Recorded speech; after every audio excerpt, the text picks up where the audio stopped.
Dans la ziyara de l'imam al-Hussein pour la moitié du mois de Sha'ban qui est recommandé pour ce moment-là, on peut lire dans l'un des extraits de la ziyara que la paix soit sur toi, ô l'associé du Coran.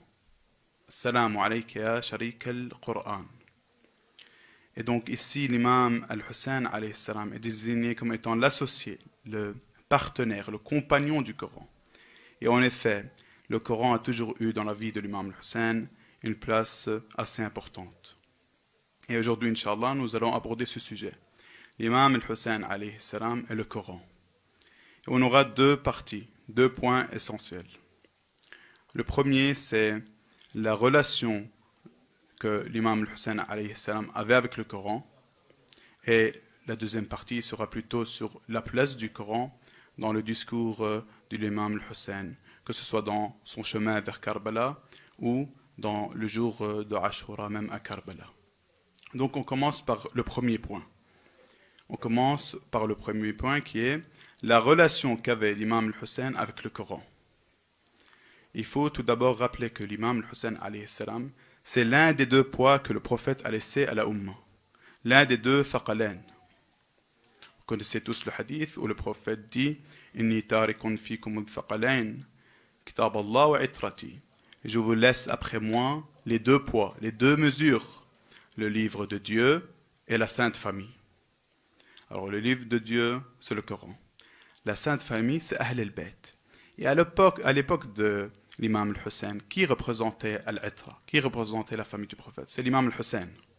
Et donc ça, c'est le premier point. L'imam al-Hussein, quand on dit c'est le sharik du Coran, c'est sharik al-Qur'an. C'est parce que c'est l'un des deux poids avec l'Itra. Et donc le prophète a laissé après lui ce duo du Coran avec la famille du prophète. Le Coran avec la famille du prophète. Et d'ailleurs dans Hadith Thaqalain, le prophète dit, si vous vous attachez à ces deux poids, vous n'allez jamais être égaré après moi. Et donc ça c'est le premier point.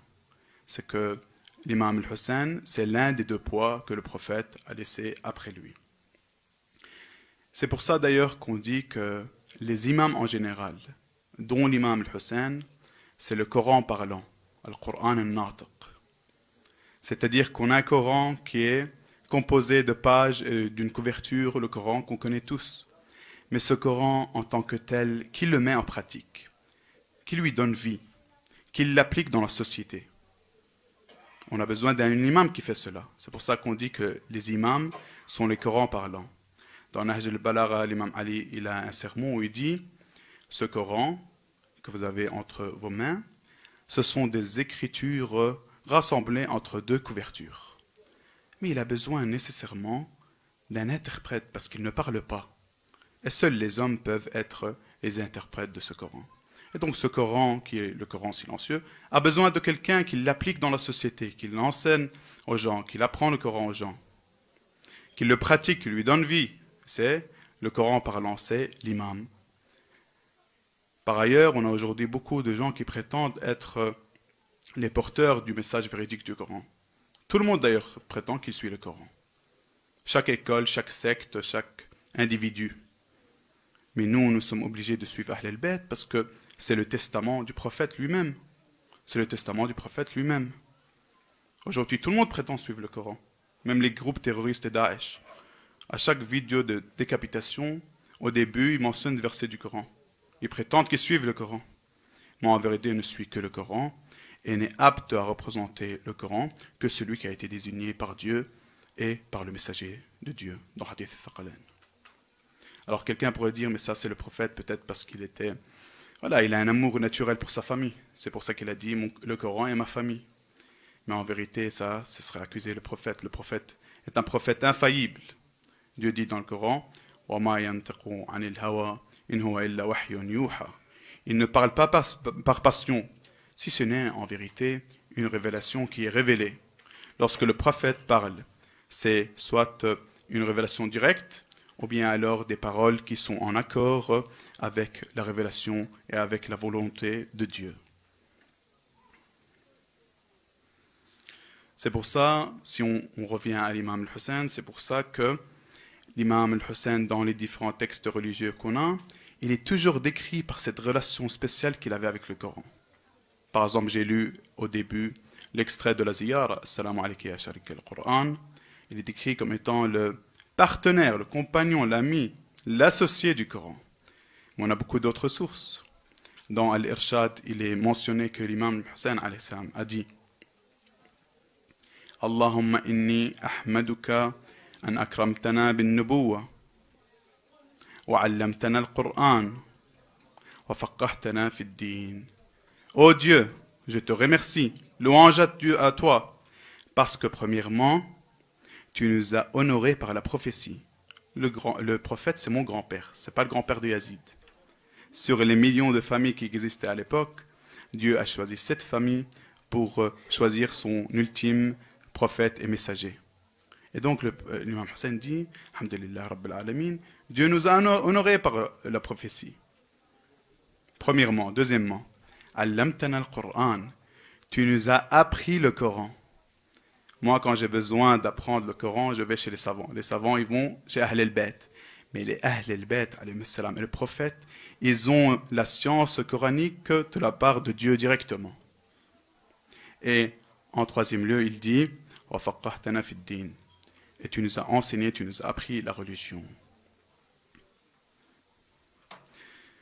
Dans d'autres sources, dans d'autres descriptions de l'imam al-Hussein, on peut lire Wa kunta lir-rasuli walada wa kunta lil-Qur'ani sanada. Tu étais pour le messager un enfant. Le messager de Dieu n'avait pas d'autre descendance qu'Al-Hussein et Hassan et Saïda Zainab. Donc tu étais pour le messager un enfant. Et pour le Coran, un soutien.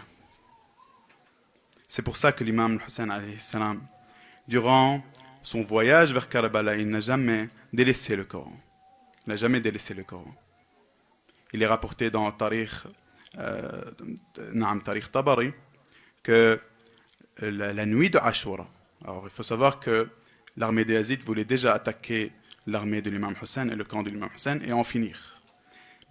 La nuit avant le jour de Ashura. Mais il est rapporté dans Tariq Tabari que l'imam Hussein a ordonné à Al-Abbas d'aller discuter avec l'armée de Yazid et de leur demander de repousser cela à demain. Il dit, Ya Abbas, va à l'armée de Yazid, essaye de retarder leur attaque jusqu'à demain et de les repousser ce soir. Peut-être pourrions-nous ce soir adorer Dieu, prier pour lui et demander pardon. Parce que Dieu sait très bien que j'aime prier pour lui, l'invoquer et réciter le Coran. C'est comme ça qu'il a passé la dernière nuit de sa vie. Il l'a passé avec le Coran, avec l'adoration. Et c'était ça la relation qui liait l'imam al-Hussein alayhi salam avec le Saint-Coran. Ça, c'était pour la première partie, donc le lien fort qui existait entre l'imam al-Hussein et le Coran. Avant de commencer la deuxième partie, Sallu ala Muhammad wa ali Muhammad.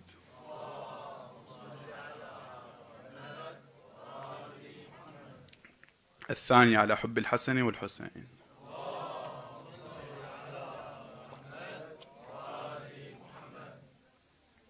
On passe au deuxième point maintenant. La place qu'avait le discours de l'imam, le discours du Coran chez l'imam al-Hussein. La place qu'avait le Coran dans le discours de l'imam al-Hussein. Alors, bien avant Karbala et Ashura, le Coran avait une place importante dans les discours de l'imam al-Hussein.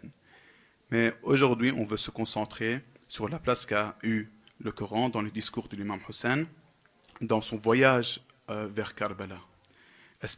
Et ensuite, on va prendre un exemple dans Karbala même, le jour de la bataille. Alors, on aura plusieurs exemples. Mais avant ça, on rappelle la chronologie, pour celui qui ne sait pas. C'est très simple, on va résumer. L'imam al-Hussein était à Médine. Muawiyah est mort, Yazid a pris le pouvoir. Il a exigé que l'imam Hussein à Médine prête allégeance. L'imam a refusé, donc il a quitté Médine, il est allé à la Mecque. Il est resté quelques semaines à la Mecque. Après, il a reçu plusieurs lettres de la part de Koufa, des gens de Koufa, l'invitant à venir. Et donc, il s'est dirigé vers la ville de Koufa. Il a été arrêté un peu avant Koufa à Karbala, qui à l'époque était un désert. Il a été massacré avec sa famille à Karbala. Donc. On va maintenant voir plusieurs exemples de l'utilisation du Coran par l'imam al-Hussein dans son discours. Le premier exemple concerne sa sortie de Médine. Lorsqu'il est sorti de Médine, il a fui Médine pour aller vers la Mecque. Les sources rapportent, et Cheikh Moufid dans Al-Irshad rapporte, qu'il avait l'habitude de répéter Bismillah ar-Rahman ar-Rahim فخرج منها خائفا يترقب قال ربي نجني من القوم الظالمين. Il a répété les versets qui concernent Moïse lorsqu'il a quitté et fui sa ville natale, la ville natale où il a vécu, la ville du pharaon. L'imam Hussein avait l'habitude de répéter ces versets en français. Il est sorti de là, donc de la ville. Le verset parle de Moïse. Il est sorti de là, craintif et regardant autour de lui. Il dit, oh Dieu, sauve-moi de ce peuple injuste. Et ça, c'est, on va dire, une narration extrêmement importante. Parce qu'en utilisant ce verset coranique dans son discours de sortie de Médine, l'imam Hussein, alayhi salam, premièrement, se compare au prophète. Il se compare au prophète Moïse. Et par là, il se compare avec les prophètes. Il dit, moi, Al-Hussein, je suis comme le prophète Moïse. Je suis sur cette voie prophétique. Cette voie pour demander la justice et pour combattre la corruption. Et ça, c'est pas quelque chose de surprenant parce qu'on sait que Ahl al-Bayt, c'était les héritiers du prophète et les héritiers des prophètes. Vous pouvez lire dans Ziyarat Warith, Assalamu alayka ya warith Adam safwatillah. Salamu alayka ya warith Nuh nabiyillah. Salamu alayka ya warith Ibrahim khalilillah. Et ainsi de suite. Que la paix soit sur toi. Que la paix soit sur toi, ô héritier d'Adam, l'élu de Dieu. L'héritier de Noé, le prophète de Dieu. L'héritier d'Ibrahim, le bien-aimé de Dieu. Et ainsi de suite. Ensuite, les autres prophètes sont mentionnés. Et donc, en mentionnant ce verset, premièrement, il rappelle qu'il est sur la voie des prophètes. Deuxièmement, il compare sa situation avec la situation de Moïse. Il dit, Moïse, il est sorti de cette ville avec cette peur. Il est sorti de cette ville tout à cause de ces gens injustes. Et moi, c'est également la même chose. C'est pour ça qu'il est rapporté que il a rapporté dans le Maqtal. Il a rapporté que le Maqtal qu'on va lire, Inch'Allah, le 10e jour, que lorsqu'il est arrivé à Karbala, qu'est-ce qu'il a dit? Il a dit, oh Dieu, nous sommes la famille du prophète. Et nous avons été bannis, embêtés et exclus de la ville de notre grand-père. Alors, oh Dieu, prends notre droit et venge-nous de ce peuple injuste et donne-nous la victoire. Donc il se compare, lui, avec Moïse. Ils ont la même situation. Eux deux fuient cette oppression. Et ils ont dû quitter leur ville natale. Maintenant, il y a une question. Est-ce que vraiment l'imam Hussein donc avait peur? Parce qu'il se compare avec Moïse. Est-ce qu'il avait peur? Il avait peur, mais cette peur, ce n'est pas pour soi-même. D'ailleurs, concrètement, on peut lire l'histoire. Il a tout sacrifié. Peur pour sa famille, pour ses compagnons. Il a sacrifié ses compagnons et son propre sang. Mais il a peur pour le futur et le destin de l'islam. Il voit devant lui une umma qui accepte tout et n'importe quoi. Une umma où Yazid prend le pouvoir et devient dirigeant. C'est pour ça dans le hadith, il dit Mithli la yubayu mithla Yazid. Quelqu'un comme moi ne peut pas prêter allégeance à quelqu'un comme Yazid. Yazid boit du vin en public. Il massacre les gens sans aucune raison. Il pratique ouvertement la fornication. C'est quelqu'un qui n'en a rien à faire du futur et du destin de cette religion. Et donc cette religion est sous menace. Et oui, l'imam al-Hussein a peur, mais pas pour lui, pour cette religion. Dans un hadith, l'imam al-Hussein dit Ala al-Islam is-salam, idh buliyat al-umma bira'an mithla Yazid. Si la umma a un dirigeant comme Yazid, alors ala al-Islam is-salam. À cette religion, on peut dire adieu, on peut dire au revoir. C'est fini. Elle disparaîtra. Qu'est-ce qui reste d'une religion si son chef ouvertement désobéit aux principes de cette religion? Il ne reste plus rien. Et donc oui, l'imam al-Hussein alayhi salam, tel que Moïse, avait peur. Mais cette peur, c'est pas même pour ses enfants ou pour sa propre personne. Concrètement, il a sacrifié sa propre personne. mais cette peur, c'est tout simplement pour cette religion qui est un dépôt qu'a laissé le prophète après sa mort. Troisièmement, en utilisant ce verset, l'imam Hussein alayhi salam, il veut faire une comparaison au niveau des ennemis. Il désigne l'ennemi de Moïse comme étant quelqu'un on va dire, de la même catégorie que son ennemi. Il compare Yazid avec le pharaon. Le pharaon était comme Yazid, un tyran sanguinaire, obsessionnel et arrogant. Le pharaon n'a pas hésité à massacrer une génération d'enfants, de petits garçons, parce qu'il a vu un seul rêve. Yazid est de la même catégorie. Il est prêt à massacrer et à faire ce qu'il faut faire pour garder le pouvoir. Concrètement, il a massacré le petit-fils du prophète. Ensuite, si vous lisez l'histoire, il a envoyé son armée à la Mecque. Ils ont brûlé la Kaaba. Ils ont tué dedans Abdullah bin Zubair, qui était un opposant également à Yazid. Il n'a pas de limite. Son armée ensuite est allée à Médine, parce qu'il y avait un début de soulèvement. Et ils ont massacré les gens à Médine. Et allez lire l'histoire. Il y a eu des viols de femmes. Et les femmes qui étaient à Médine, c'était les descendantes des compagnons. C'est quelqu'un comme le pharaon à l'époque de Moïse. Il n'a pas de limite. Ça, c'était le premier exemple de l'utilisation du Coran, du Saint-Coran dans le discours de l'imam Hussein. Le deuxième exemple, c'est à sa sortie de la Mecque. Il est rapporté dans Wasal al-Shia que son cousin Ibn Abbas est venu discuter avec lui. Voilà, lors de la discussion, il a dit, écoute Hussein, tu sais très bien que les gens de Koufa, bon, ils sont un peu traîtres, quoi. Et tu as une très grande probabilité et possibilité que tu vas te faire tuer. Reste à la Mecque, c'est mieux. La réponse de l'imam Hussein alayhi salam fut courte mais incroyable. Courte mais puissante. Il a dit Bismillahirrahmanirrahim Kullu nafsin dha'iqatul maut wa innama tuwaffawna ujurakum yawm al-qiyamah.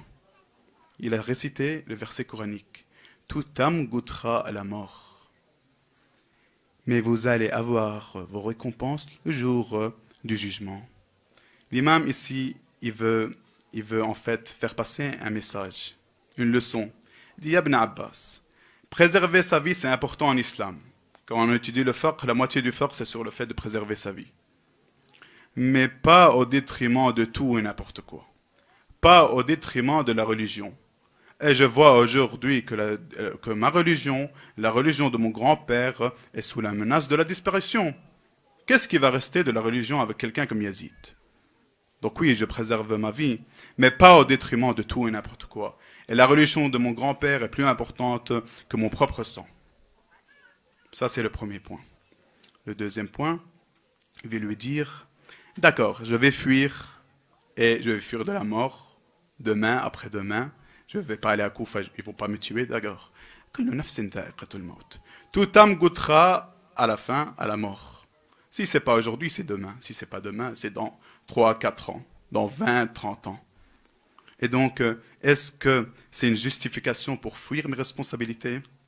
Surtout que moi et vous, on est des croyants. C'est vrai qu'on a des responsabilités dans la société. On a des responsabilités vis-à-vis de cette religion. Mais l'imam Hussein n'est pas seulement l'un des croyants, c'est l'imam de cette religion, l'imam des musulmans. Il a cette responsabilité. Et fuir de la mort, pourquoi? Dans 20, 30 ans, il va également mourir. Que le nafsin dha'iqatul maut. Maladie, vieillesse, chute, accident, n'importe quoi. Ça, c'était le deuxième exemple de l'utilisation de l'imam Hussein des versets coraniques dans son discours. Alors, le troisième exemple, c'est lorsqu'il arriva dans une région qui s'appelle la Tha'labiyya. C'est dans l'actuelle Arabie, un peu avant l'Irak. Un homme est venu discuter avec l'imam al-Hussein alayhi salam. Ce hadith est rapporté dans Amal al-Saduq. Et donc, lors de cette discussion, l'homme lui demande des informations et il a un certain questionnement sur le verset suivant.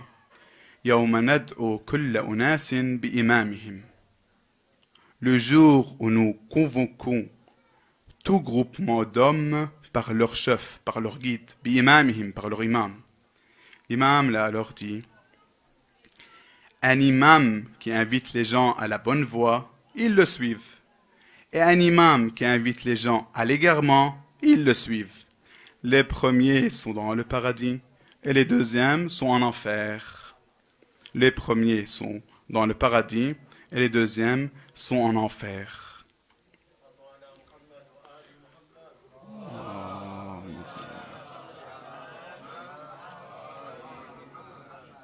الثاني على حب الحسن والحسين.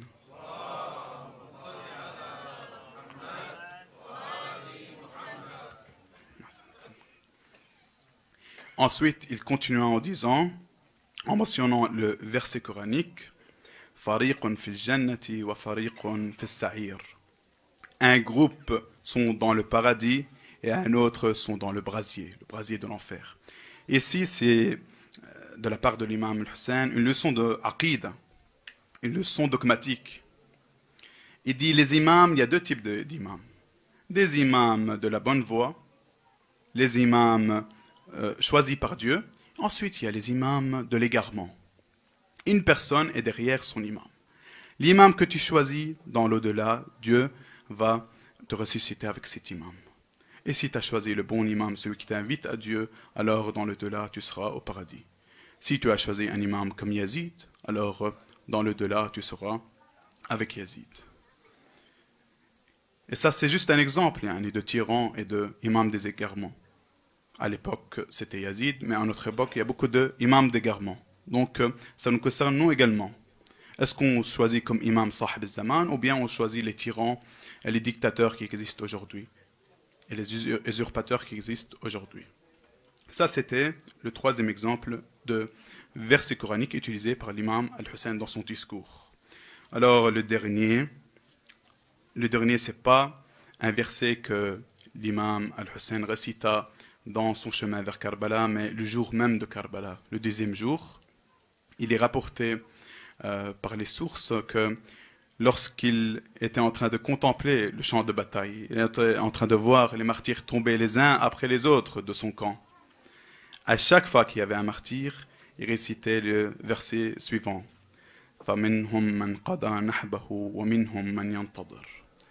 C'est un verset coranique qui est extrait d'un verset très connu où Dieu dit Bismillah ar-Rahman ar-Rahim.